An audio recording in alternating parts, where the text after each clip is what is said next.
Hello and welcome to the very first video for my Lino Printing with Terry tutorials.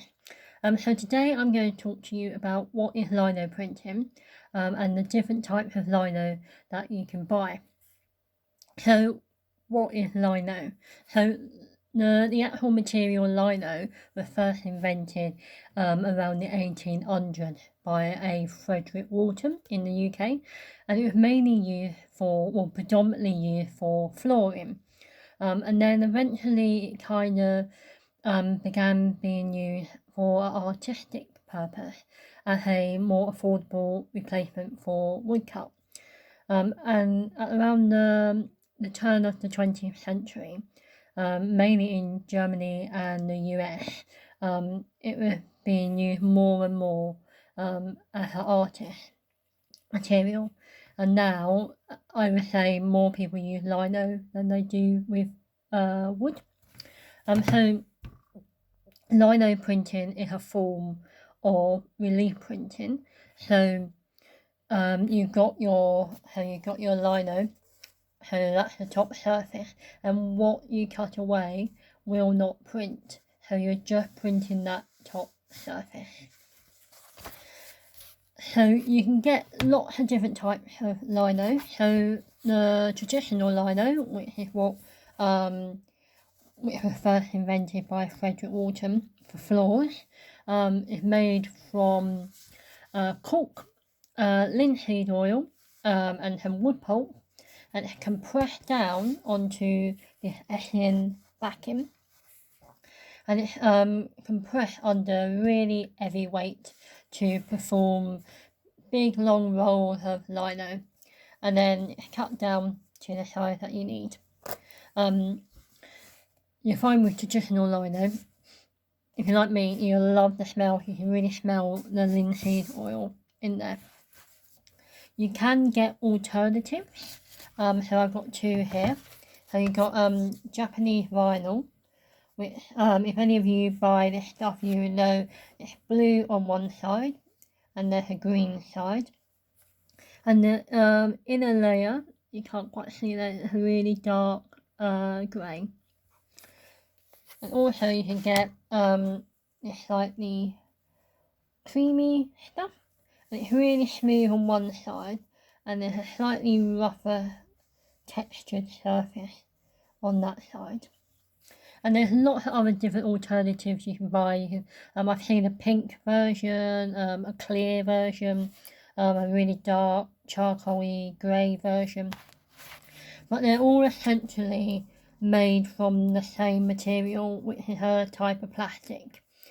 So my personal preference is I will always use the traditional lino, mainly because I find I get a much better cut surface from it.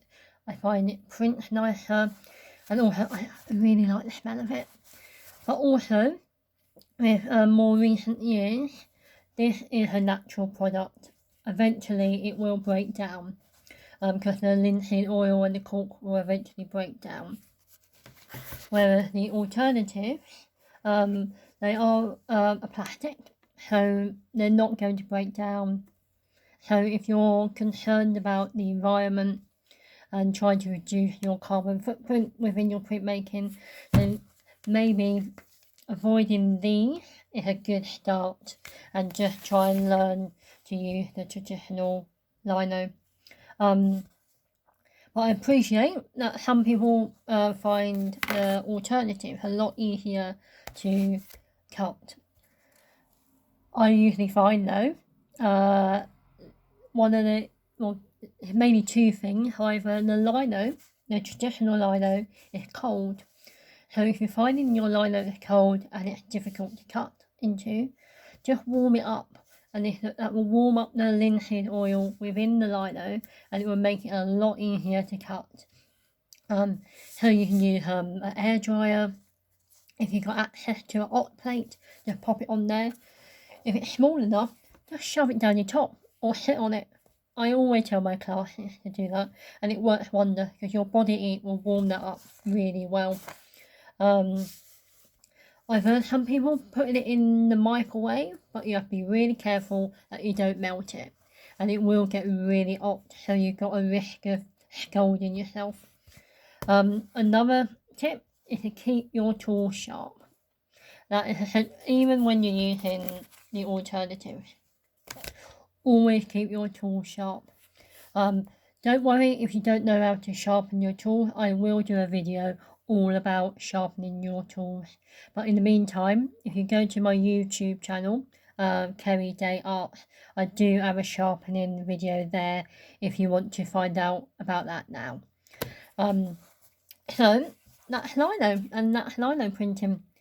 So in the next video I will show you how to prepare your lino, so cutting it to size, and how to transfer your design onto your lino, both the traditional version and the alternative. So I hope you enjoyed this video.